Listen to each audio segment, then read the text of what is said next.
Жоңғарларды талқандағаннан кейін Мәнжу Қытай әскер 1756 жылы қазақтарға қарсы қозғалады. 1756-1757 жылдар оларға қарсы біріккен қалмақ қазақ жасақтары қарсы соғысады. 1757 жылдың 30 тамыз күні Әбілпейіз сұлтан Цин Қытай әскерінің шапқыншылығын тоқтатып, Бейжіңде бейбіт келісімге келеді.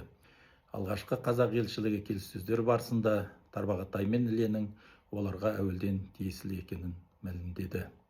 Ол жерде 1754-1755 жылдардағы қанды қырғын кезінде Мәнжу Қытай әскері бұл өлкеге келгенге дейін жоңғарлардан қайтарып алғандарына дәлелдер келтіріп, шекара мәселесін жеткізсе, Қытай жағы қалмақтың тайшысы Әмірсананы қайтарып беруді талап етеді.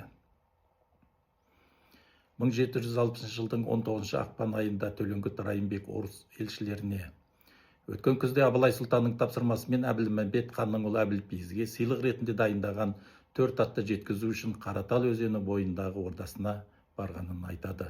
Бұл жылқылар Цин патшасына Мәнжу Қытай әскерлерімен бірнеше қақтығыстардан кейін тыныштық белгісі ретінде жолданған болуы да мүмкін. Қалай болғанда да дәл осы уақытта Цин қолбасшысы императоры Сяньлунға осындай сыйлықтар туралы хабарлайды.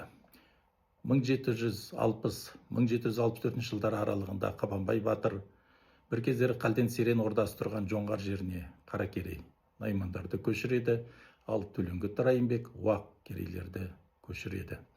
1758 жылдар Әбілпей сұлтанның Жетісудағы ордасы Көксу мен Қаратал өзендерінің арасында болды. Ордадағы төлеңгіттер хан жарлығын таратып, Іленің басындағы Құлша шатқалына дейінгі жерлерге қазақ руларын қоныстыруға өз бақылауларында ұстады. Мысалы, 1760 жылы Әбілпейіздің қол астындағы Найманның Тұлтұғыр руының старшыны Таңатар батыр барлыққа, Қаракерей руына шыққан Нарбота Темір Шорғаға, Есенгелді мен Жолымбет Тарбағатайға, Тұлымбайдың иелігіндегі жалайырлар Қаратал мен Көксудағы Алтын Емелге қоныстанды.